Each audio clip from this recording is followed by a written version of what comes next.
Aujourd'hui, on parle d'un magicien du ballon rond. Un homme qui a transformé le football en art. Mesdames et messieurs, asseyez-vous. Nous partons au Nigeria, dans la ville d'Enugu, où naît en 1973 un garçon nommé Augustine Azuka Okocha. Mais très vite, un surnom va le suivre partout. JJ. Un nom si bon qu'on l'a nommé 2 fois. Dans les ruelles poussiéreuses du Nigeria, le jeune Okocha joue pieds nus, avec un ballon souvent fait de chiffon. Il n'a pas grand-chose, mais il a déjà le geste. Ce petit quelque chose que ni la difficulté, ni les obstacles ne peuvent étouffer.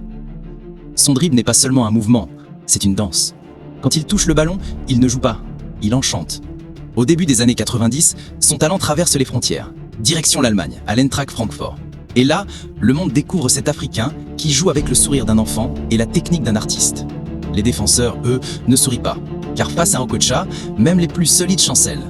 Ses dribbles sont des énigmes, ses feintes, des illusions. Et son but légendaire face à Oliver Kahn devient une leçon d'humilité pour les gardiens les plus fiers d'Europe. Mais le voyage ne s'arrête pas là. Après l'Allemagne, vient la Turquie, à Fenerbahçe, où il illumine les stades et les cœurs. Puis la France, au Paris Saint-Germain, où il rejoint les grands noms de l'époque. Mais là encore, il ne cherche pas la gloire, il cherche le beau jeu. Chaque dribble, chaque passe, chaque sourire rappelle que le football est avant tout un plaisir. Et puis l'Angleterre, le club de Bolton Wanderers, où il devient une légende vivante. Les fans le surnomment le magicien. Et même les adversaires viennent l'applaudir. Dans un monde obsédé par les buts et les trophées, Okocha rappelle une vérité simple. Le football, c'est l'art de donner de la joie.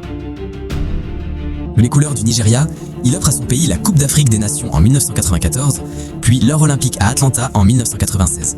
À chaque match, il porte le vert de son pays comme une promesse, celle de représenter l'Afrique avec fierté. Mais derrière le sourire, il y a aussi la conscience du combat. En Allemagne, il découvre ce que c'est d'être jugé par la couleur de sa peau. Et pourtant, jamais il ne se laisse éteindre. Il répond au mépris par la magie, à la haine par la lumière. Certains footballeurs marquent par leurs trophées, d'autres par leurs chiffres, mais Okocha, lui, marque les mémoires. Parce qu'il n'a pas seulement gagné des matchs, il a gagné les cœurs. Ce qu'il laisse derrière lui, ce n'est pas seulement une carrière, mais une leçon. Une leçon pour chaque jeune d'Afrique qui rêve avec un ballon dans les mains. Il leur apprend que la grandeur ne se mesure pas en coupe, mais en sourire partagé. Que la vraie victoire, c'est de rester fidèle à ce qu'on aime. Alors, que retenir de son histoire ? Que même dans un monde de compétition, il existe encore des artistes. Que le talent n'a pas besoin de force, mais d'amour. Et que l'Afrique, une fois de plus, a donné au monde non seulement un joueur, mais une légende.